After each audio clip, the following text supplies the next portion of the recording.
امروز میخوایم راجع به یه اختلال عجیب صحبت کنیم، اختلال تجزیه هویت.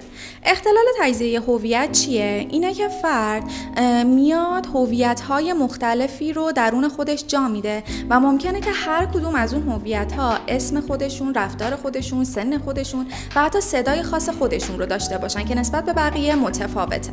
حالا دلیلش چی میتونه باشه؟ دلیلش میتونه آسیب زیادی توی بچگی باشه که ممکنه این آسیب عاطفی، جنسی و حتی جسمی باشه که فرد برای اینکه با اون درد و ترس مقابله کنه میاد هویت‌های مختلفی رو واسه خودش درست میکنه. چون بچه‌ها خیال پردازی دارن این کارو خیلی راحت میتونن انجام بدن. بیاید یه مثال بزنیم. من هانیه‌ام و اینکه توی بچگی یه آسیبی میام میبینم و خودم نمیتونم از خودم دفاع کنم. خب میام یه شخصیت دیگه درون خودم جا میدم به اسم سارا، خب که میاد کنترل منو دست میگیره. توی چه شرایطی؟ توی شرایطی که یه نفر به من ظلم میکنه، یکی با من بد صحبت میکنه و اون شخصیت دیگه من رو بیدار میکنه. خب و یه سری کارها انجام میده که ممکنه من هانیه اصلا خاطره ازشون نسازم و درست نکنم واسه خودم، یعنی من خبر ندارم که شخصیت دیگه من داره چه کاری انجام میده و ممکنه کلا اون بخش مغز من پاک شده باشه.